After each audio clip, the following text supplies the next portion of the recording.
gagal itu penting.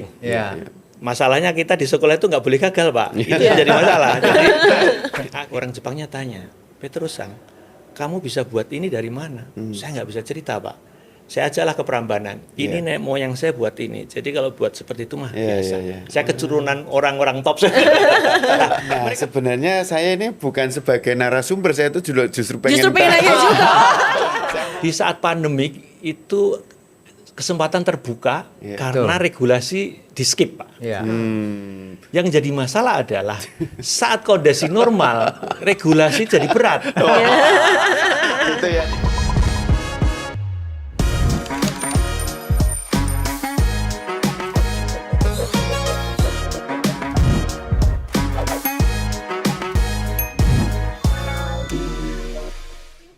Halo pemirsa, apa kabar? Podcast Jogja Invest kembali hadir menjumpai Anda selama 60 menit ke depan bersama saya Artika Amelia. Dan seperti biasanya tamu-tamu istimewa hadir di podcast Jogja Invest yang nantinya akan membahas mengenai satu tema yang sangat menarik untuk kita diskusikan bersama. Nah, hari ini pemirsa kita akan membahas mengenai ekonomi kolaborasi antara dunia industri dan perusahaan rintisan sebagai sebuah arah baru dalam investasi. Wah, ini tentu saja cocok sekali untuk Anda yang ingin mengetahui lebih banyak terkait mengenai ekonomi dan juga investasi. Jadi monggo yuk silahkan kita nonton podcast ini sampai dengan selesai. 3 orang narasumber sudah bersama saya di kesempatan hari ini. Saya ingin menyapa terlebih dahulu yang spesial, yang beliau ini juga di tengah-tengah kesibukannya hadir untuk di podcast Jogja Invest kali ini. Beliau adalah anggota Komisi B DPRD Daerah Istimewa Yogyakarta. Ada Bapak Dr. Danang Wahyu Broto SEMSI. Pak Danang, apa kabar Bapak? Sehat, alhamdulillah. Mbak Tika. Selalu semangat ya Pak ya. Semangat. Mantap. Mantap, terima kasih. Dan tentunya yang kedua, beliau ini adalah Kepala Dinas Penanaman Modal dan Pelayanan Terpadu Satu Pintu Daerah Istimewa Yogyakarta, Bapak Agus Priyono MEC. Pak Agus, terima kasih kehadirannya. Sama-sama. Oke, sudah harus kesana sini ya dan menyempatkan untuk kesini. Ya, yang penting sehat. Yang penting sehat, yang penting bahagia. Kemudian yang ketiga, beliau ini adalah Pak Petrus Teja Hapsoro, Direktur Utama PT Yogya Presisi Teknika Tama Industri atau YPTI begitu. Pak Petrus, kabar baik juga Pak? Baik, alhamdulillah. Oke, terima kasih. Siang. Terima kasih sudah hadir di kesempatan hari ini. Oke, hari ini saya cantik sendiri ya Pak ya, tapi tentunya menjadi penyemangat juga untuk para narasumber dan juga untuk pemirsa untuk nanti kita akan ngobrol banyak ini mengenai investasi juga, dan apalagi kalau kita ngomongin tentang tren pandemi lalu, pandemi COVID-19 yang tentunya akan mengubah banyak tren juga pada saat kita berinvestasi, kemudian berbelanja dan lain sebagainya. Oke, mungkin saya langsung saja ke Pak Agus terlebih dahulu, mungkin juga bisa membuka mindset kita bersama terkait mengapa sih bisa diceritakan juga Pak, bagaimana ekonomi kolaborasi antara industri, kemudian juga ada perusahaan rintisan sebagai sebuah arah investasi baru. Ini sebenarnya landasannya apa, kemudian latar belakangnya apa dan bagaimana? Jadi Bapak Ibu semua yang kami hormati, tentu kita semua paham ya, DIY ini secara profil itu sebetulnya secara ekonomi tergantung kepada 2 sektor. Satu pariwisata, kedua adalah namanya pendidikan. Kemudian bentuk profil yang lain, DIY itu mempunyai sumber daya yang terbatas, sumber daya alam utamanya gitu ya. Terbatas. Sudah keluasannya sempit, kemudian sumber daya alamnya terbatas. Tapi alhamdulillah kita dikaruniai mempunyai keunggulan kompetitif dan komparatif di bidang SDM. Dalam artian kita mempunyai lebih dari 100 lebih perguruan tinggi, dan semua itu tujuannya adalah mempersiapkan SDM yang memadai. Tadi saya jelaskan mengenai 2 sumber utama ekonomi. Ya, termasuk kalau kita bicara pariwisata, itu ada namanya ekonomi kreatif.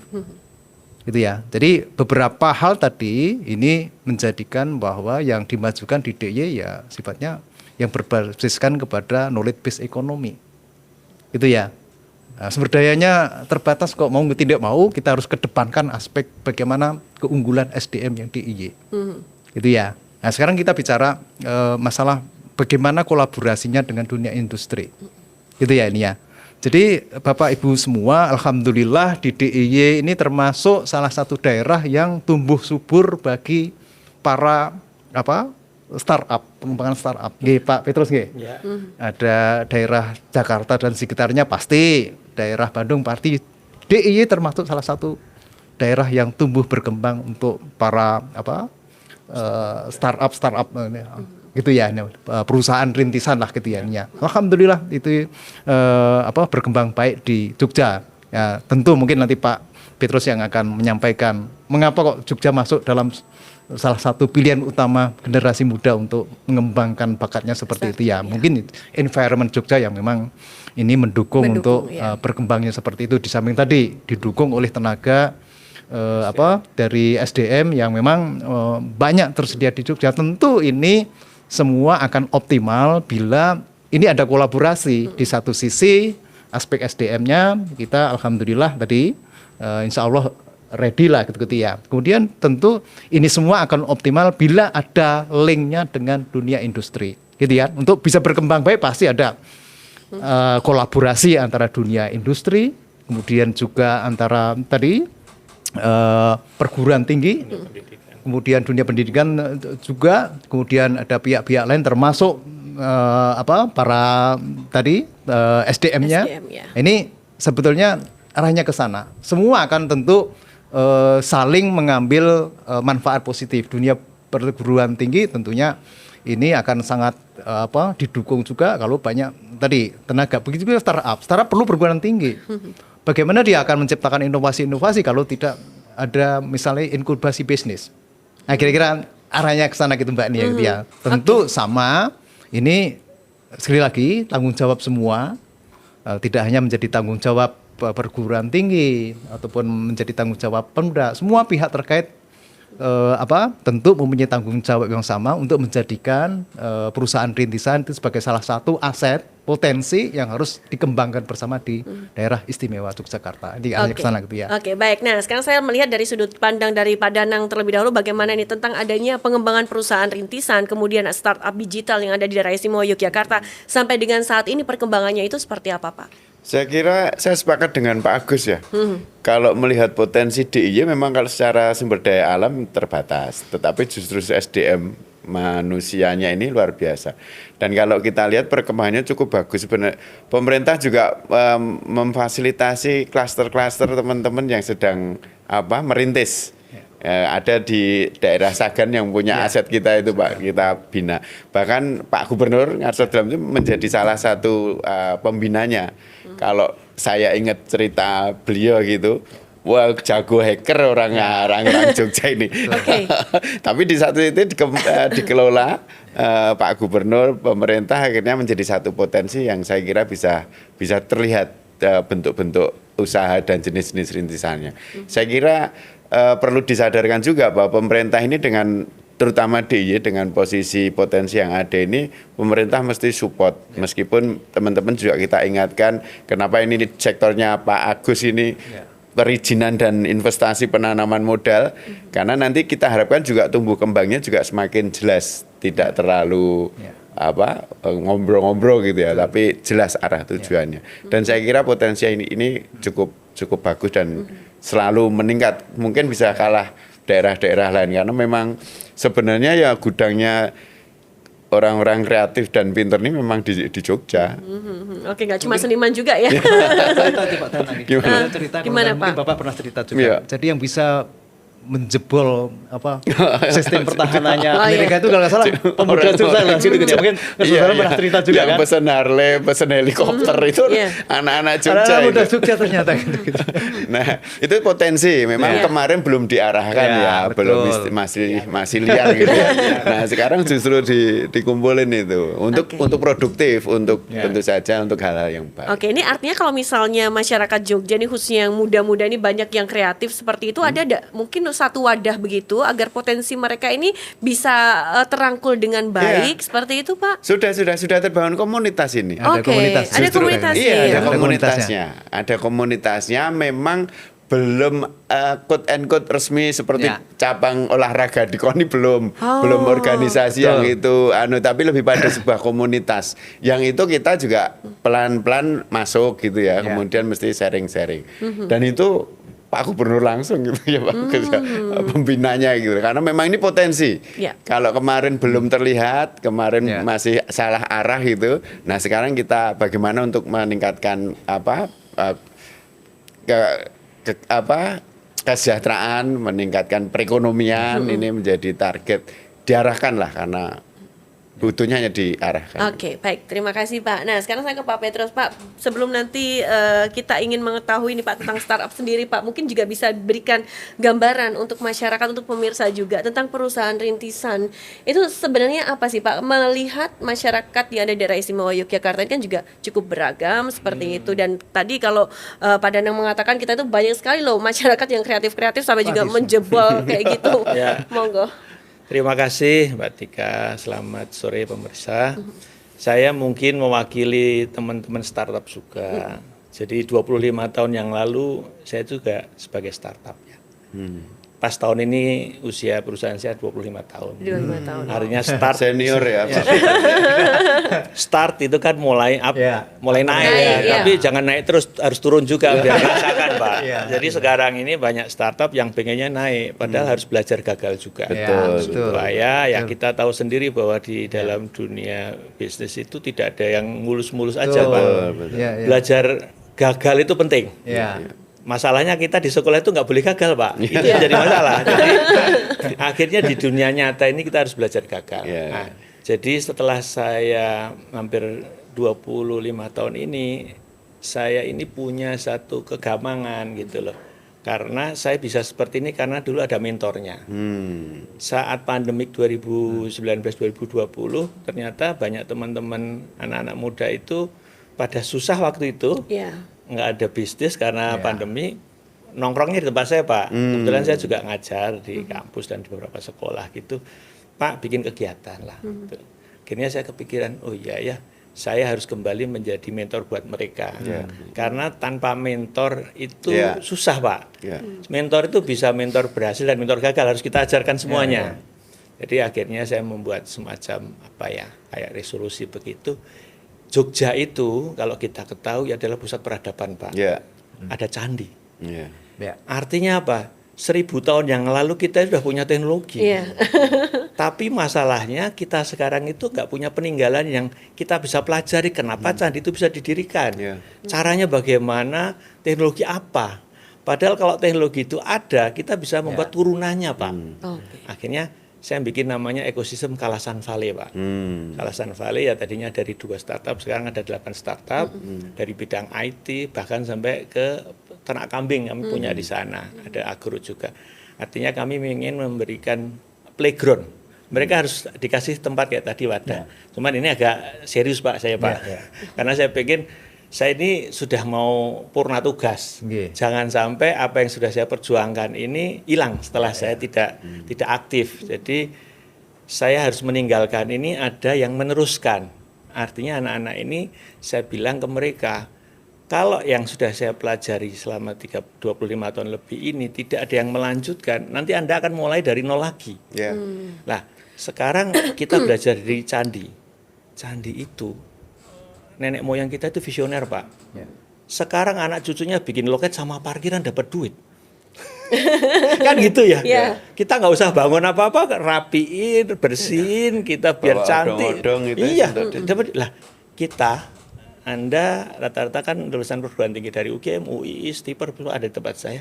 Anda mau ninggalin apa? Kalau Anda hanya nyari duit sekarang, besok tidak ada peninggalan.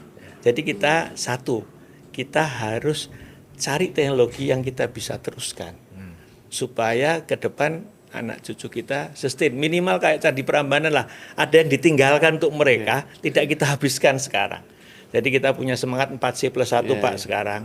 1 itu connect, kolaborasi, kompeten, kompetitif, dan terakhirnya cuan Pak, biar selesai. Cuan tetap harus ya. Itu cuan itu bukan utama, tapi efek daripada 4C ini. Ini ada kolaborasi. Kolaborasi penting, tapi harus connect dulu. Saya kenal dengan Pak Danang, Pak Agus. Setelah connect kan, ini bisa kolaborasi. Setelah kompetensi kita akan tambah. Pak Agus kompetennya di mana, Pak Danang apa? Kita bisa jadi satu sinergi yang punya kompetitif. Nah, akhirnya setelah kompetitif ya efeknya kita bisa sustain Pak dengan cuan Pak, tadi. nyun sewu, teknologi apa sih Bapak yang maksud Oke, tadi? kalau saya saat ini memang saya banyak di industri manufaktur. Saya supply ke industri otomotif dan beberapa waktu ini kita sudah masuk ke industri aerospace Pak, penerbangan. Jadi bikin komponen pesawat saya Pak. Wah, luar biasa. Di Jogja Pak. Ya. Dan sebagian besar adalah anak-anak lulusan SMK di Jogja. Dan kami memang sekarang ini sudah kerjasama dengan anak SMK dari Sabang Merauke, ada tempat kami Pak belajar. Kami pengen ini loh ilmu yang harus Anda kuasain. Kalau Anda punya itu bisa hilang, tapi kalau Anda punya kemampuan itu tidak akan pernah hilang. Jadi kepunyaan dan kemampuan akan berbeda. Jadi kemampuan itu akan melekat pada diri manusia. Kalau kepunyaan Anda punya handphone bisa hilang. Tapi kalau kemampuan tidak akan hilang kalau Anda asah terus. Jadi saya pengen Itu under deal pesawat apa Pak? saya masuk di PTDI Pak, yang Oh, mereka PTDI. supply ke Airbus. Oh, sama Airbus ya. Ya, jadi Itu caranya ngakses minta order gitu? saya butuh waktu puluhan tahun Pak. Saya dari Kok 2004 lama? saya dari 2004 register, baru 2019 dapat sertifikatnya. Perjalanannya Tapi cukup lama juga ya Makanya Pak. istiqomah tadi. Iya. Oh, Nah, iya. saya pengen ada satu teknologi yang ada di Jogja. Karena di sini banyak perguruan tinggi yang menelurkan orang-orang yang punya kompetensi tinggi, tetapi tidak pernah tinggal di Jogja. Ya. Kita naturalisasi gitu ya. Nah, karena di Jogja tidak ada industri yang menarik mereka. Betul. Jadi ya sekarang YPT itu yang penting terus investasi ya. Jadi investasi di Jogja, Pak. Iya. Oke, ini menarik saya YPTI, tapi kita singgung dikit YPTI agar masyarakat secara luas juga mengetahui Tahu, apa itu YPTI, Pak. YPT itu Yogya itu karena saya orang Jogja, saya pengen ada di Jogja. Presisi artinya saya membuat barang presisi. Teknik Atama di bidang teknik dan di dunia industri. Jadi saya pengen di Jogja ini karena belajar dari Candi Prambanan itu sangat presisi dan sangat luar biasa. Saya pengen menumbuhkan lagi ini loh histori kita itu punya. Jangan hanya nostalgia lihat, tetapi di belakang itu ada filosofi apa sih? Jadi saya punya cerita lucu. Jadi waktu saya dapat customer dari Jepang ya, saya kebetulan supply ke otomotif di Toyota Daihatsu Pak. Orang Jepangnya tanya, Petrusang, kamu bisa buat ini dari mana? Saya nggak bisa cerita Pak. Saya ajaklah ke Prambanan. Ini nenek moyang saya buat ini. Jadi kalau buat seperti itu mah biasa. Saya keturunan orang-orang top. Mereka butuh itu, histori itu butuh Pak. Jadi istilahnya kamu tuh siapa? Bibit bebot kamu siapa? Jangan sampai candi itu hanya sebagai monumen, tetapi filosofi di belakangnya adalah teknologi itu adalah masa depan bangsa. Jogja pusat pendidikan, banyak teknologi dan ilmu yang ada harus kita kembalikan di Jogja. Oke, baik. Nah, Pak Agus, ini Yogya punya YPTI dan juga ada pionir-pionir startup di situ. Bagaimana Bapak menanggapi ini, Pak? Ini tentunya nantinya akan lebih bisa dikenal oleh dunia internasional juga, Pak. Betul. Jadi tadi Pak Petrus menyampaikan memang Jogja itu tempat tumbuh suburnya startup ya. Masalahnya tadi industri-industri besar itu letaknya ada di luar Jogja. Kira-kira seperti itu ya. Betul. Tidak hanya punya Pak Petrus IPTI, ada mungkin kita sering dengar namanya MAK. Private ID. Itu sudah masuk Australia, Pak. Sudah ekspansi ke Australia itu. Itu asli Jogja loh. Private ID itu loh. Tanda tangan elektronik digital itu loh. Terus mengembangkan materai digital digital, juga. Itu sudah berapa BUMN yang sudah memanfaatkan jasa itu, kantornya ada di Gamping atau Gedean ya. Itu asli. 4 di antara 5 pimpinannya itu asli Jogja. Kantornya ada di Jogja, ada juga di Jakarta. Jadi meskipun registernya dulu Jakarta Pak. Oh iya, tapi protes Pak.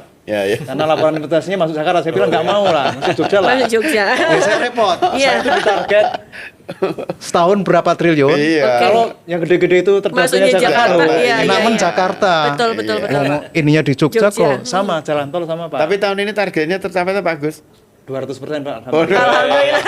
Tapi dari target Ini di luar rapat kita. Jangan ini jalan tol tuh. Jogja Solo itu terdaftarnya Jakarta loh Pak. Oh, masuk Jakarta ya? Kami pindah Jogja. Oh, kalau enggak ya repot kami. Pantesan 200%. Makanya tugas teman-teman salah satunya kan gitu kan. Iya, benar.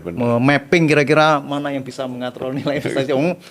prinsipnya LKPM itu kan harus melapor di mana kegiatan Betul, dilakukan, nggak betul, bisa betul. gitu. Saya Betul, protes di betul. Jakarta gitu kan. Cocok Pak Agus. Nah, itu seperti itu gini ya. Jadi intinya gitu.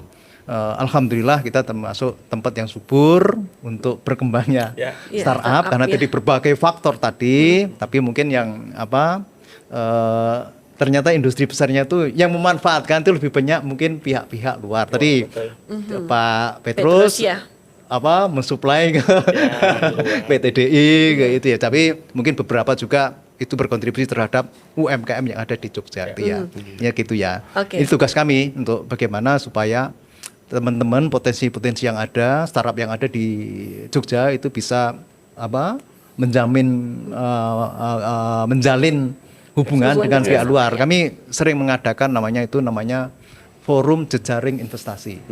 Beberapa startup yang ada di Jogja itu kami sering melakukan pitching juga, Pak. Teman-teman di kalangan mahasiswa, termasuk bulan lalu kami bekerja sama dengan Jogja Junior Chambers Chambers ya. Junior Chambers Indonesia cabang Yogyakarta sama melakukan pitching. Biasanya misalnya di tahun 2021 kami akan ada pameran di Dubai. Itu di tahun 2021. Oke, yang lalu ya berarti ya. Kami presentasikan beberapa startup di Jogja melalui sama kita seleksi, kemudian beberapa kita tampilkan. Begitu juga di tahun 2022 kami melakukan pameran terpadu ke Frankfurt sama beberapa startup Jogja itu juga kami presentasikan. Nah, kira-kira gitu untuk tadi menghubungkan antara potensi yang ada dengan kalangan luar gitu ya. Termasuk tidak hanya dengan dunia internasional. Misalnya di tahun 2021 kami melakukan beberapa perusahaan besar di sektor pertanian. Ini kami hubungkan dengan teman-teman startup yang ada di DIY. Supaya tadi kita kelemahan itu kan masih kecilnya keterkaitan antara perusahaan besar dan kecil, Pak. Itu masih Indonesia lah, masih kecil gitu ya. Jadi kami mencoba juga untuk supaya ada inilah, semuanya kan saling membutuhkan. Yang besar membutuhkan yang kecil juga membutuhkan yang besar. Nah, itu kegiatan kami kira-kira seperti itu gitu, Mbak. Oke, baik, terima kasih Pak Agus. Nah, Pak Danang, kalau tadi banyak sekali sudah disampaikan oleh Pak Petrus dan juga Pak Agus. Nah, ini tentu saja kalau kita melihat nih, ada hal-hal yang mungkin yang menjadi satu tantangan tersendiri juga. Ini khususnya bagi industri startup yang ada di daerah istimewa Yogyakarta. Toh sebenarnya banyak sekali loh yang juga sudah dihasilkan. Tapi apa sih terkadang mungkin ada penghambatnya atau bagaimana untuk kita bisa dikenal oleh internasional atau di luar negeri begitu, Pak? Nah, sebenarnya saya ini bukan sebagai narasumber, saya itu justru pengen nanya juga. Saya mau ganti Mbak Rika, saya ingin banyak bertanya gitu. Ini Pak Petrus contoh ya. Sebenarnya justru teman-teman yang startup baru perintisan itu apa sih yang diharapkan dari pemerintah itu? Oke, kita berarti kolaborasi aja ya Pak kalau gitu. Jadi gini, Pak. Saya ini sering ketemu dengan banyak startup. Startup itu punya idealisme dan semangat tinggi. Betul. Mereka tidak punya masa lalu. Artinya mereka kalau dikasih kerjaan apapun jalan, Pak. Karena mereka butuh membangun portofolio. Itu saya yang paling suka di situ. Kalau seperti kita kan dikasih kerjaan kakek alasan. Karena kita punya masa lalu. Iya. Jadi sebagai contoh, saat pandemik itu kami ditugasin dari Kementerian Perindustrian, Pak Menteri sendiri, karena waktu itu ventilator tidak ada, akhirnya kami ditugasin. Saya ini kan binaan Kemenperin ya Pak ya. Tapi saat saya ditugasin, saya kan nggak tahu nih elektromedis. Saya ketemu startup saya ini, berani, karena dia butuh portofolio. Akhirnya dia punya karena mahasiswa UGM, punya teman peneliti kan, dosen. Akhirnya ketemulah sama UGM dan segala macam. Akhirnya dalam waktu 3 bulan jadi Pak prototipenya Pak. Dan setelah uji klinis dan segala macam, kita dapat sertifikat TKDN 44%, masuk e-katalog dan alhamdulillah kita sudah jual Pak. Jual sekitar 50 unit dan tahun ini ada lagi.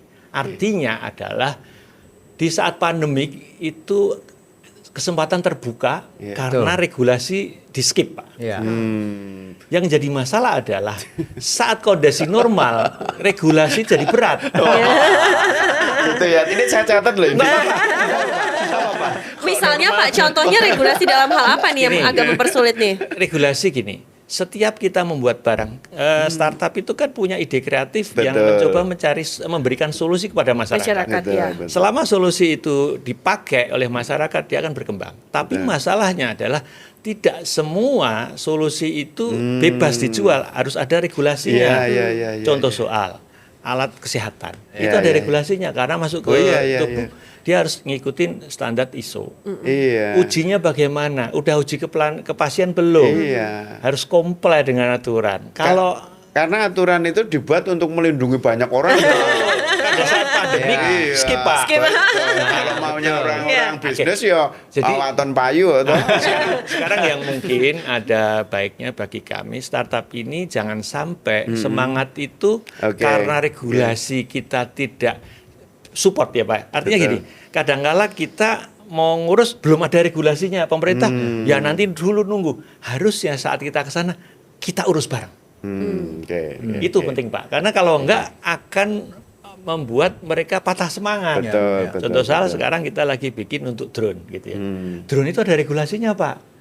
Salah satunya perusahaan yang harus membuat sertifikasi TKDN harus membuat NIB izin drone. Nah, padahal teman-teman perusahaan IKM belum ada drone kan Iya, gitu. iya, iya. Ini jadi masalah. Harapan saya teman-teman ini idenya luar biasa, tetapi masalahnya dia tidak tahu tentang regulasi. Nah, regulasi ini kan sebagai pendukung dari produk tadi supaya bisa comply dan diterima masyarakat. Iya, iya, iya. Nah, bisa nggak teman-teman nanti dari tempat Pak Agus, Pak Danang, apa yang dibutuhkan teman-teman dalam menciptakan sesuatu, jangan ditutup karena nggak ada regulasinya. Kita Iya, iya. carikan regulasinya. Kita buat Oke. regulasinya. Itu satu regulasi. Iya. Kedua yang jadi masalah adalah tempat menguji, Pak.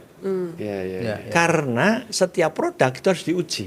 Iya, iya. Di mana di Jogja Bu? Nggak ada Pak, harus ke luar negeri. Ya, Dulu masker itu harus ke Amerika. Iya. Satu uji berapa puluh juta. Artinya fasilitasi pemerintah dibutuhkan nih Butuh untuk Pak. produk-produk Satu yang tadi adalah bagaimana teman-teman itu difasilitasi tentang regulasi. ya, ya. Kedua tentang uji. Ya. Kan setelah ada regulasi kan harus ada uji Pak. Ya, Kayak ya, contoh ya. soal naik motor harus punya SIM. Ya, ya, Nah, ya. SIM itu harus ada ujiannya. Betul, betul. Sama buat gelas ini ada ujinya supaya SNI gitu juga standar jatuh nasional tidak ya. pecah Oke. atau isinya tidak tuh itu harus adanya. Iya. Nah makanya teman-teman di sini ini di pemerintah khususnya kan ada perguruan tinggi yang bisa bareng-bareng bikin standar Ya, Pak. ya. Disitulah nanti standar-standar itu akan kita supportkan ke teman-teman supaya mereka itu nggak wis aman. Saya Ya, tinggal ya, ngetes ya. ke Bapak, Nah. Ya, ya. rampung saya bisa Baik. jual. Gitu. Oke, Pak Memang Agus, Pak Danang, ini kadang bermasalahnya itu apa ya? Kreativitas, inovasi itu kan menuntut itu ya, Iya. tuntutan keperluan, Baik. kebutuhan itu makanya kita menjadi semakin kreatif inovatif. Tapi Iya. kadang di sisi lain regulasi itu perlu telat Pak. Betul. Iya. Telat pasti. Ini di belakang Iya, gitu-gitu itu ini ya. kayak polisi sama penjahat mesti penjahat dulu. ya, tapi gimana nih Pak dengan adanya fenomena semacam ini sebagai anggota sepakat. dewan Iya. seperti itu apa yang nantinya Iya. juga ke depan bisa mensupport untuk teman-teman startup Iya. juga Pak? Kalau saya support betul. Kami nggak terlalu susah Pak untuk bicara regulasi karena regulasi itu nanti mesti akan tentu saja ada manfaatnya buat masyarakat Ya. dan itu ada konsekuensinya terhadap anggaran pemerintah. Tinggal kita ini kadang masyarakat yang kurang paham itu bahwa regulasi itu memang akan tidak menjadikan itu liar gitu ya, mesti akan ditata. Salah satu sebenarnya yang contoh itu saya tadi cukup menarik bisa buat salah satu komponen. Nah, tapi juga ada berita salah satu komponen ini drone-nya pelurunya Iran ini. Betul ya Pak ya? Oh, itu iya, iya, pesennya itu dilacak itu di Kediri atau mana Iya, gitu. di Saya Kediri. lupa kotanya. oke. Waduh, betul ini startup ini canggih, bagus Iya, gitu ya. baik. Justru sebenarnya ini ya sama lah fenomena di Jogja Iya, juga ya iya. Pak, bobol-bobol itu ya Iya. sebenarnya. Kalau sana itu sifatnya Iya, iya, iya, cuman kecil itu tapi itu komponen penting Penting. rudal. Betul, betul. Drone gitu ya. Nah, ini juga oke, ini sebenarnya kalau kita intinya bagaimana kita bisa support, tentu saja yang positif ya. Ya. Kalau itu yang nanti bisa ada aturannya, harapan kita juga yang negatif-negatif itu bisa kita sterilkan. Ya, karena ada regulasinya Pak. Iya. Iya itu. Nah, kapan-kapan Pak Agus bisa sampaikan draft perdanya atau apa gitu diusulkan Kalau ke Bapak kita. Iya. nanti main ke tempat saya tak kumpulin teman-teman startupnya Pak. Iya, Oke, betul. baik, Bapak ini tahu nih, diskusi seperti ya. inilah. Iya. Paling ya saya kira kalau dengan kreativitas itu saya yakin teman-teman tidak butuh quote and quote anggaran banyak dari pemerintah. fasilitasi ini kan sifatnya tidak biaya yang tinggi, fasilitasi apa. Jadi memang lebih pada payung hukum, mereka bisa aman, nyaman, terlindungi, dan itu bisa diterima oleh pasar tentu saja. Karena itu nanti kan kaitannya mesti akan bicara akreditasi, sertifikat. Ini yang dibutuhkan jaringan pemerintah untuk meningkatkan itu. Cuma kadang itu Pak, peraturan itu kan kadang nggak bisanya berlaku lokal Pak. Betul. Ada aturan Dari pusat ya. Nggak bisa bertentangan juga dengan Benar, harus benar. linear dengan Jakarta. Ini ada saran sedikit setelah tadi ada regulasi Pak ya. Setiap barang yang dijual ke konsumen atau masyarakat itu kan harus ada ujinya. Betul. Lembaga ujinya kalau sekarang sertifikat halal gitu ya. Saya punya mungkin ada usul gitu ya. Di Jogja ini kan banyak perguruan tinggi yang punya lab-lab uji sebenarnya. Cuman lab uji yang ada itu memang untuk internal. Bisa tidak lab uji itu menjadi lab uji yang certified. Artinya dia berhak untuk mengeluarkan sertifikat. Betul. Dan itu akan menjadi income generator Pak bagi perguruan tinggi. Supaya UKT-nya murah Pak. Jujur aja Pak. Jujur karena saya sering ngeteskan, tetapi tes itu kan untuk internal saya. Tetapi begitu saya harus submit ke publish itu nggak bisa karena belum istilahnya belum LSP, lembaga sertifikasi produk ya. Lah boleh tidak nanti dari regulasi bapak-bapak ini perguruan tinggi tolong disampaikan lab fasilitas mereka apa saja. Terus mereka ditarget saja bahwa mereka menjadi tempat untuk pengujian. Karena apa? Saat kita menguji itu akan menjadi gambaran wawasan baru buat dosen. Oh ternyata tambah ilmu Pak. Tambah ilmu Pak. Karena yang meneliti itu nanti akan mengujikan. Yang mengujikan harus dicari cara untuk ngujinya biar tambah ilmu lagi.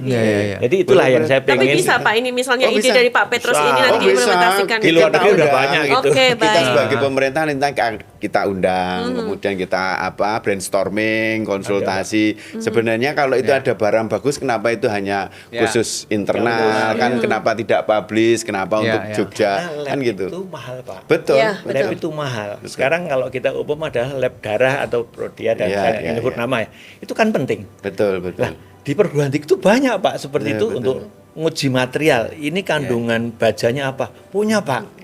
Dan mesinnya harganya puluhan miliar Pak. Ini kalau bisa dibuka untuk perguruan tinggi lain atau masyarakat. Oh, Jogja mah jos Pak. Oke, gimana Pak? Mesti harus disepakati nanti regulasinya seperti apa. Betul. Karena itu karena gini Pak sebenarnya kalau itu dipublish pun kita juga khawatir dampak negatifnya nih. Artinya dampak negatif ini istilahnya itu kalau itu bukan untuk yang positif kan mesti paham ya Pak. Betul regulasi lagi. Regulasi dulu baru dibuka. Regulasi ya. Semua regulasi. Harus presisi ini jangan-jangan nanti untuk itu komponen rudal gitu apa itu kan betul-betul kita juga harus prepare gitu. Kita tapi sepakat makro idenya bagus bahwa ini memang ada potensi kemudian ada sebenarnya fasilitas yang itu masih sifatnya internal. Kenapa ini tidak dikolaborasikan begitu? Nanti memang pemerintah lah itu yang bisa ambil peran. Tapi jangan-jangan nanti mahasiswa ini demo lagi. Wah, ini dikomersialisasi lagi nih seperti itu. Kalau saya ya, selama mahasiswa itu dikasih kegiatan produktif, demonya demo barang produktif pasti. Karena saya pernah jadi mahasiswa Terus kalau nanti terkait dengan pemerintah itu ada namanya SHBJ, standar barang harga dan jasa. Baik. Jadi kadang itu ukurannya sudah internasional nasional gitu ya. Jadi tidak bisa harga itu sendiri tentukan sendiri nggak memungkinkan. Itu memang plus minusnya dengan pemerintah itu. Kalau itu udah ngecun mesti akan kita atur.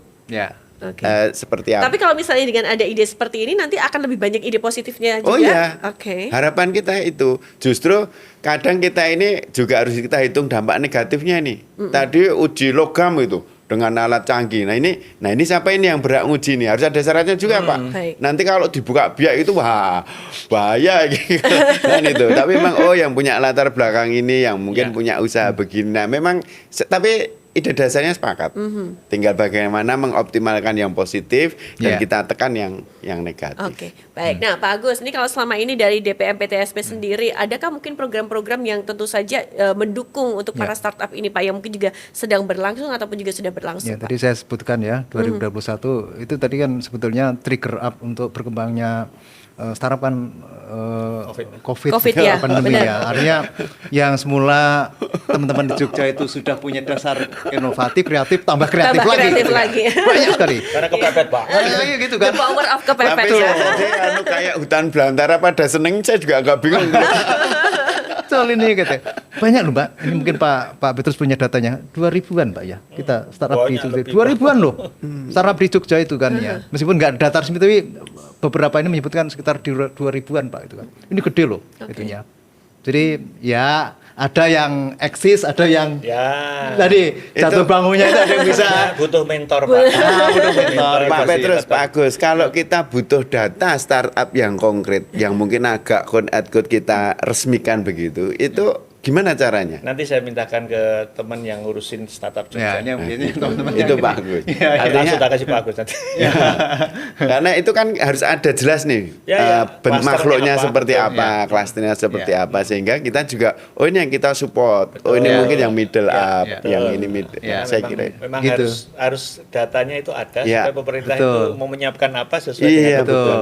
betul. Sepakat nanti saya. Ya. Makanya Jadi tugas kami hari ini untuk- saya terima kasih diundangin. Jadi saya bisa curhat. Kalau saya ngomong sama siapa kan gitu. Ya siapa tahu juga nih pemirsa yang nonton nanti bisa komen-komen juga kan. Ada masukan-masukan juga terkait startup di daerah Ya. semua Yogyakarta. Jadi peran Gimana, kami Pak seperti Agus? itu. Jadi mencoba untuk menghubungkan dot-dot yang ada, berbagai pihak yang ada untuk tumbuh berkembangnya startup gitu ya. Itu kami tadi saya sampaikan, kami menyelenggarakan beberapa forum, namanya Forum Jejaring Informasi dan Investasi yang mengundang beberapa startup, kemudian pihak akademi dan juga beberapa pihak terkait lainnya, termasuk tadi menghubungkan dengan perusahaan-perusahaan supaya tadi ada saling membutuhkannya itu bisa tercipta ya. Tentu kami memberikan kesempatan beberapa startup yang kira-kira itu potensial untuk dapat kami promosikan kepada pihak-pihak di luar. Mudah-mudahan ini sama sebagai penyemangat juga, sebagai mencoba untuk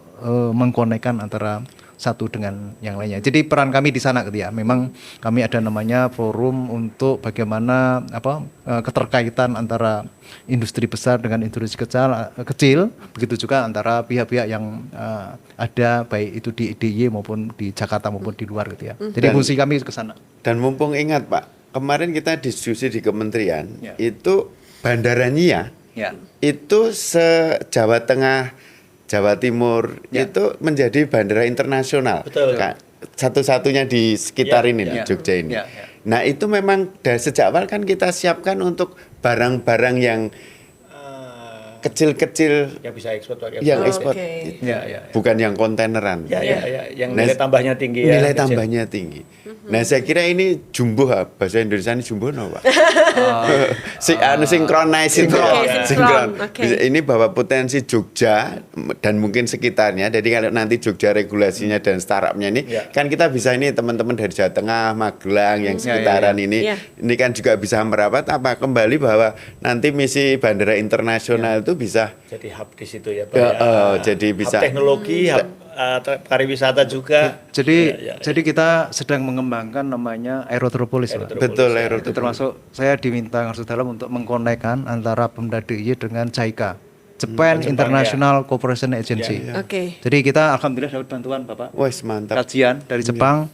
Baru kemarin karena ada Ngarsu Dalam, oke, kita dapat kajian sifatnya umum. Iya. Pemda DIY yang harus mendetailkan. Dalam hal ini Kulon Progo ya. Iya, iya. Kemarin hari Senin ya, Bu Made baru menyampaikan ke JICA. PJ Bupati. Nah, 2 hari terus langsung Ganti. diganti.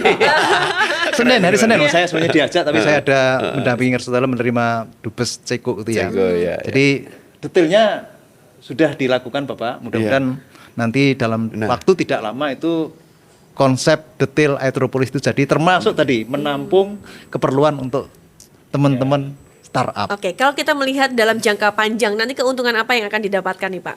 Bah, itu duit tok kuwi. Berarti udah. Gitu ya. Jangka panjang. Wah, Candi Prambanan itu kan meninggalkan sesuatu yang masa depan. Visioner lah. Ya. Dan saya senang visi Pak Gubernur jangkauannya luar biasa itu dengan adanya dia kan dengan Surabaya ditutup bukan Ya. internasional, Iya. Semarang Semarang ditutup, bukan itu. Solo ditutup. Yo, Iya. Gila ini loh Mbak. Kesempatan. Betul. Artinya Ya. kita tidak punya pelabuhan laut Benar. gitu ya. Betul. Tapi dengan ini yang Udara. diharapkan nanti startup yang itu yang produknya kecil-kecil Kecil-kecil tapi duitnya banyak ya. duitnya Tuh. banyak. Iya. Aeropolis itu. Benar. Nah, saya kira ini diskusi kita cukup menarik karena memang ini bicara next ya. Sekarang Iya, sudah dirintis ada 2000-an itu. Tinggal sekarang kita memang sepakat kolaborasi. Kita harapkan kita open minded semua lah, dari perguruan tinggi, laboratorium, teman-teman startup, teman-teman yang perintisan startup itu jangan lihat pemerintah itu yang seragam medeni gitu. Kita Karena nggak kenal Pak. Iya. itu loh, Pak. Saya ini kan sering di masyarakat Pak. Saya Iya. sampai sama teman-teman kalau dengan masyarakat nggak usah seragam, saya tuh sampai gitu. Pakai batik aja. Karena kadang masyarakat begitu lihat Ada seragam. barrier, Pak, ada barrier. Nah, Udah takut duluan. ya, padahal Pak. fungsinya pemerintah itu betul-betul Iya. pelayanan. Kita anggaran itu kan Pak Agus Betul. ini. Berapa miliar? Itu pelayanan. Bagaimana ini mensupport masyarakat. Apa sih yang dibutuhkan? Nah, ini saya kira diskusinya produktif, kita optimis lah. Betul. DIY dengan sumber daya alam yang terbatas, kita akan mengoptimalkan sumber daya manusia yang luar biasa. Oke, baik. Nah, ke Pak Petrus lagi nih, Ya, karena rajanya gimana? startup kayak gitu ya. Boleh. Pak, ini kalau kita ngelihat kan juga DIY kan banyak sekali anak-anak yang muda ya. Mereka bagaimana nih kalau misalnya emang mereka itu buta akan startup tapi ingin berkecimpung di industri startup nih, Pak. Bagaimana untuk mengawali? Saya tidak punya ide apa-apa, saya tidak punya bekal apa-apa, apalagi duit pun juga nggak punya nih, Pak. Jadi Oke. mereka ini lebih semangat lagi untuk bisa Mau mentoring kemana Iya, Pak? betul. Jadi saat ini memang banyak perguruan tinggi punya semacam inkubator. Inkubator. Jadi memang awalnya memang dari perguruan tinggi dulu. Betul. Karena memang perguruan tinggi itu kan tahu siapa muridnya, siswanya ya, sehingga nanti akan diarahkan oleh mereka. Seperti yang startup saya dulu awalnya juga dari kampus, Ya. tapi begitu diakselerasi dia kan butuh networking ke industri. Ya. Nah itulah tugas kami. Jadi untuk talentnya itu kami harapkan perguruan tinggi yang memulai dulu. Karena kalau kami harus memulai jauh-jauh Ya, hari, ya. kita tugas kami akselerator. Ya. Bukan mencari talent pool. Oke. Tapi walaupun gitu kami sering dengan perguruan tinggi membuat acara-acara seminar tentang apa namanya merealisasikan mimpi tentang masa depan. Nah, kami sering ngasih apa namanya motivasi lah. Jadi provokator lah saya, persuasif dan provokatif gitu ya. Nah, yang mungkin ke depan kami butuh Pak, karena salah satu yang dibutuhkan teman-teman ini adalah playground, Pak. Ya. Playground itu maksudnya gimana? Tempat mereka mencoba produk-produknya mereka. Oh, bukan modal. Butuh modal nggak? Modal itu nanti akan datang sendiri, datang Pak. Oke. sendiri ya. Kalau Jadi- saya ya. Jadi nggak perlu modal Di nih, pasar Pak. tak siapnya modal ya. modal Jadi usaha. gini, playground Iya. playground itu akan menjadi modal yang sangat luar biasa. Contoh soal gini, saya membuat barang ini, kan butuh diuji Pak, dipakai Oh, di oke, masyarakat. oke, oke. Bisa nggak kayak yang di Kulon Progo itu bela beli produk Iya, sendiri. benar. Oh. Nah, produk-produk teman startup ini kan butuh diuji di market. Oke. Masukannya seperti apa? Oh Pak, barangmu kurang bagus, di-improve ininya. Ini terlalu mahal, ini kemasannya kurang bagus. Itulah yang saya ingin harapkan ada playground di situ. Setelah mereka mature, dia bisa ekspor kemana-mana. Tetapi kan produk itu harus dipakai dulu. Iya. Itu kalau kami punya dinas koperasi UMKM itu siapa dengan si bakulnya? Kalau itu kelasnya ke UMKM. Kalau ini kelasnya apa kira? Kalau IT kalau kami banyakkan di solusi-solusi terkait dengan industri, Pak. Contoh soal alat-alat kesehatan. Oh. Ya yang kayak yang di Sibakul udah ada itu, kan. Tapi kalau kami banyak yang di bidang teknologi. Jadi misalnya kami sekarang dengan asosiasi alat kesehatan bikin untuk alat deteksi stunting. Oke. Yang Enggak, ditemukan- backgroundnya lebih konkretnya apa? alat-alat industrial. Industrial itu misalnya alat kesehatan, alat di pabrik-pabrik untuk efisiensi productivity, monitoring productivity. Misalnya Bapak punya pabrik, sekarang itu efisiensinya rendah. Swasta kuwi, Pak. Nggak apa-apa, ini negeri pun bisa sebenarnya, BUMN bisa Pak. Iya, iya, Karena iya. kemarin kita udah minta BUMN yang sekarang lagi mau dinaikkan jadi 4.0 itu ya, itu kan butuh efisiensi toh Pak. Lean manufaktur, itu anak-anak udah masuk sekarang. Soalnya ada pesanan pertanyaan, Dewan kan terus ngopo jangka pendek sama jangka menengah. Kalau saya Tak pikir butuh modal gitu. modal nanti Pak, Nanti modalnya ya, adalah tapi network. Tugas networknya kita dulu itu ya, sebagai oke, oke, senior itu adalah mengenalkan ke Iya, industri, iya. kemudian setelah itu kita membimbing dia. Misalnya gini, saya punya produk yang saya kasih ke Bapak gitu ya. Iya. Misalnya kalian gampang di Jogja lah, rumah sakit itu kan banyak toh Pak. Harus pakai produk Jogja misalnya gitu kan. Tapi dikasih kesempatan dulu, ini barang lagi uji coba. Sampai akhirnya mature 1 tahun, lu beli dong gitu loh. Tapi kalau paham. barangmu harus gini, ya namanya lagi dicoba, ya nggak bisa Pak. PR kita itu Pak Agus. Iya, iya. Pak Agus, Dinas Perizinan Penanaman Modal, nanti dengan Mbak Siwi, Dinas Koperasi UMKM, dengan Bu Anu untuk perindustrian perdagangan. Ini kan cuman butuh apa, semacam itu ya, playground apa? Playground. Playground. Ya. Membuktikan Membuktikan produk dia. produknya nih. Oke, Sama paham, untuk paham. feedback Pak. Jadi kan kadang-kala barangmu elek, udah elek gitu, nggak beli lagi Pak besok. Tapi kan ini lagi uji coba, Iya, diimprove iya, dong. iya. Nah, terus iya. supaya dia Tidak dibebarkan ke pasar bebas dulu nggak ya, usah, ada kesempatan ada untuk kesempatan. menguji Pak. Iya, Kayak iya. kita Oke, bikin oke, alat oke. kesehatan kan diuji di rumah sakit. Iya. Oh, kurang ini. Setelah oke, kamu jual. Nah, itu proven gitu loh. Iya, iya. Itu Pak Ya Agus. datanya Iya, iya, itu. Data Pak Agus penting itu. Ya. Nah, nanti kita akan bisa lebih dalam lagi Iya, Pak iya. kalau kita ngobrol, Iya, jangan iya, di sini iya. terlalu 1 jam nggak cukup. 1 jam nggak cukup. Ya. Ya seharian Pak. Pak Agus gimana nih Pak Agus kalau melihat tadi yang disampaikan oleh Pak Petrus nih Pak, harus ada playground, harus diuji coba dulu dan lain sebagainya. Ya intinya tadi ini nggak bisa menjadi ini satu OPD Pak. Betul. Ini harus kolaborasi banyak iya. OPD juga gitu. Iya. Sama-sama kita Betul. kerjain bareng-bareng gitu, Iya. gitu ya. Iya. Pak Agus ini sebenarnya yang gede-gede Mbak. Nanti yang ada OPD lain, nanti yang perindustrian, Ada yang lagi. kita Perindustrian, punya betul. alat uji logam, logam itu Betul. ada di UPT. Dinas UPT Ya, gitu. udah sering Jadi kesana. memang kita bagi-bagi biar fokus. Biar fokus, ya. Ini targetnya Pak Agus itu setahun sekian berapa triliun Pak? 2 triliun ya? 3,2. 3,2 triliun Iya. untuk investasi. Nah, ini untuk pengembangan startup Iya. ini kan teknologi Iya. perizinannya ini. Tugas saya tadi mengkonekkan kesempatan Mengkonekkan. untuk Networking ya, kolaborasi. Pak, ya. Ya, seperti itu gitu ya. Ada kesempatan dikenalkan ke Termasuk pihak luar kemarin negeri. startup kita itu ikut pameran di Jerman Pak. Nah, Pertama betul, kali. Jerman. Di Jerman itu pameran teknologi 3 Oke. tahun berturut-turut Baik, ini. nah nih Pak, kalau kita ngomongin tentang yang di luar negeri ini, khususnya di Jerman, startup sudah pameran di sana. Apa komentar ini untuk warga masyarakat yang lokal di Jerman terhadap startup yang ada dari Indonesia nih Pak? Ya mereka pertama kan kita ikut tahun 2022 setelah COVID pertama. Mereka juga kaget karena kita jadi partner country ya Pak ya. Ya, ya. Kita punya booth yang awal itu 50 perusahaan, yang terakhir 2023 itu 150. Wush, 150 Pak dari Indonesia Pak. Itu partner country. Jadi Indonesia jadi partner country-nya. keren ya. Pameran terbesar Enggak, manufaktur Indonesia, Jogjanya di sini berapa? di Jogja. Saya berempat Pak. Oke. Masih kecil ya. Yang menarik begini Mbak, Iya. yang menarik itu kenapa mereka tak ajak pameran bahkan 3 tahun berturut-turut ini adalah mereka biar melihat satu di dunia lain itu seperti itu. Ya. Oke. Jadi oke. kamu bisa ambil posisi di mana untuk Oke. itu satu. Kedua adalah dengan ada pameran Pak, ternyata banyak perusahaan itu tertarik sama kita. Karena kalau mau masuk di Indonesia harus cari partner lokal Pak. Iya, iya. Ya, ya. Karena yang tahu daerahnya kita. Iya, Iya. Betul. Nah, akhirnya partner startup saya udah punya partner dari Jerman sama Belanda. Oh. Karena mereka punya produk yang menurut dia, oh kamu sudah bisa bikin ini loh. Berarti gua nggak usah ekspor tapi kerja sama malu aja katanya. Tapi tetap buatannya buatan Indonesia. Indonesia. Oke. Kemarin udah MOU di depan Pak Menteri Oh, juga. itu Ya, ya. jagonya beliau ini Iya. Kemenlu nih. Ya, makanya dari Kemenlu itu kita butuhkan adalah saat kita kerjasama Connect ya. MOU Iya, itu jaringan. secara Iya. hukum bagaimana. Ya, ya biasanya Kalau gitu. kami Ya. sendiri di YPTI, alhamdulillah 2023 kemarin ya Pak Ya. ya, kita sudah joint venture dengan perusahaan Jerman. Jadi sekarang udah bau-bau Jerman Pak, jajaran Sleman saya. Arata Wijaya nih. Support dari temannya Pak Agus juga kemarin, Pak Acep Sumantri waktu Ya, itu. Pak Acep, ya. Joint venture-nya.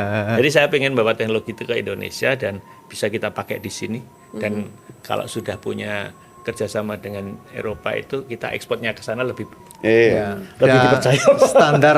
ini ada proven gitu. Masuk EU itu udah masuk Jerman apalagi. Kalau Jerman tuh standarnya sangat tinggi. Jadi target teman-teman Tapi tak begitu ajak- masuk udah. Begitu ya. masuk udah Jadi inilah, tak masuk ajak yang ke sana lain, itu ya. salah satunya lu jangan mikir jualan, lu cari Iya, partner di sana. link ya. Linknya di sana. Oke, mungkin kalau kerjasama yang dilakukan saat ini kan lebih mudah untuk membangunnya. Tapi bagaimana nanti ke depannya juga untuk bisa membangun kerjasama dalam jangka panjang, kemudian standar kualitasnya itu juga tetap sama atau mungkin bahkan lebih bagus lagi? Dan Jadi bagaimana gini, ini?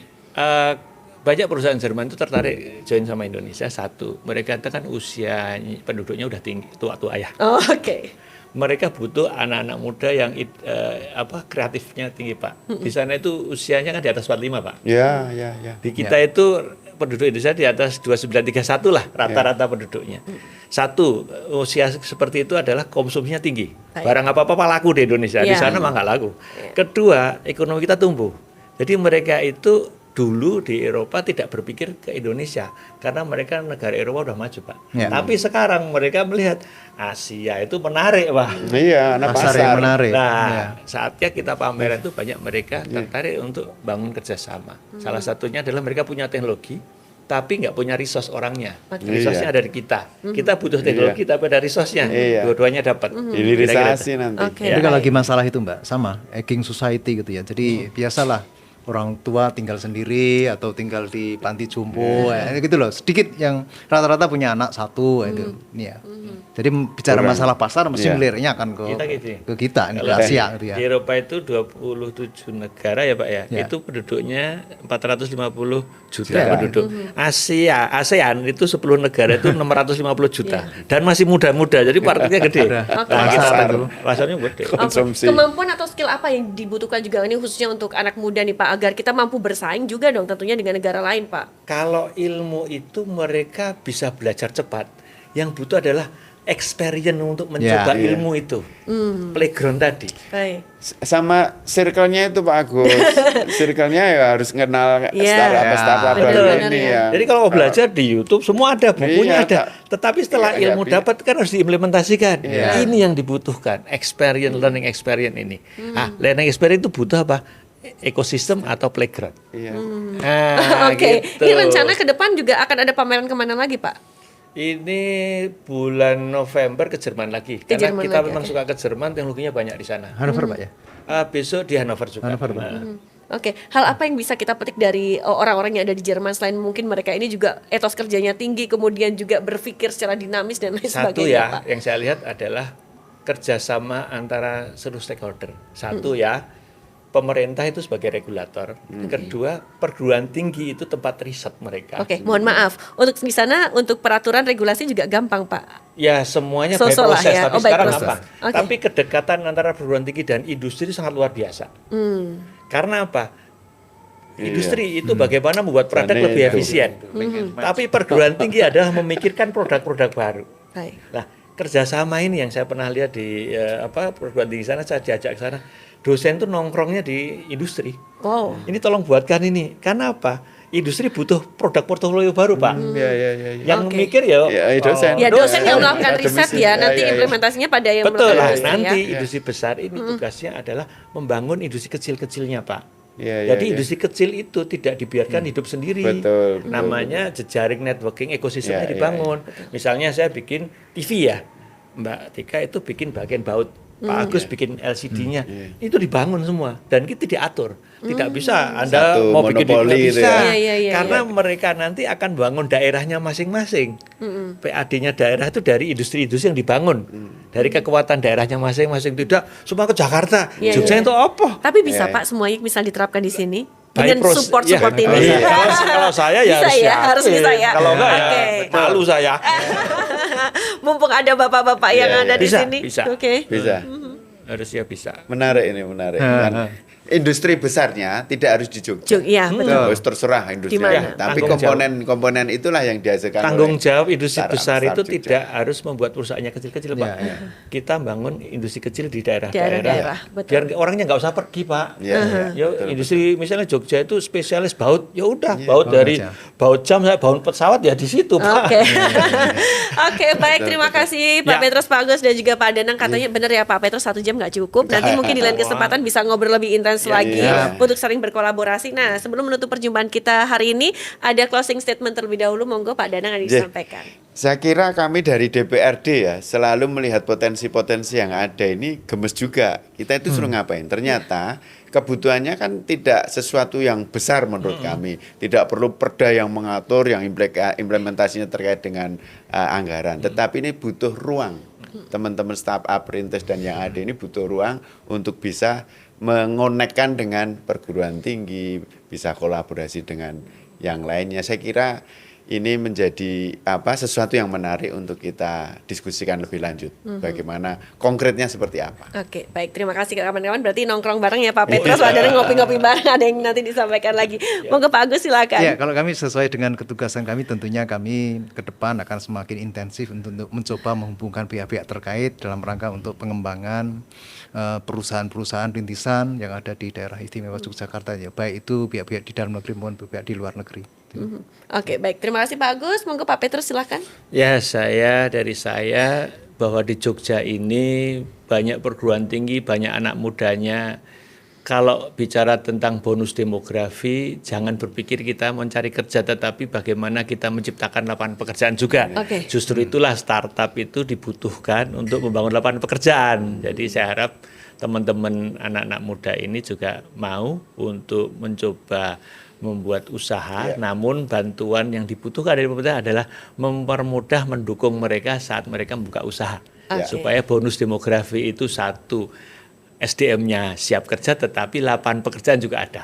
Oke, Itu baik. saja. Terima kasih Pak Petrus, Pak Agus, Pak Danang juga Mbak sudah Tika. hadir di podcast Jogja Invest, dan ini obrolannya semuanya daging. Semoga bisa membuka wawasan juga untuk pemirsa terkait obrolan kita hari ini. Saya harus pamit dan juga terima kasih untuk Dinas Penanaman Modal dan Pelayanan Satu Pintu Terpadu Daerah Istimewa Yogyakarta, dan tentunya yang sudah mendukung acara hari ini adalah Pusat Desain Industri Nasional Yogyakarta dan juga Lofi Sofa. Akhirnya saya Artika Amelia harus pamit undur diri, sampai jumpa di lain kesempatan.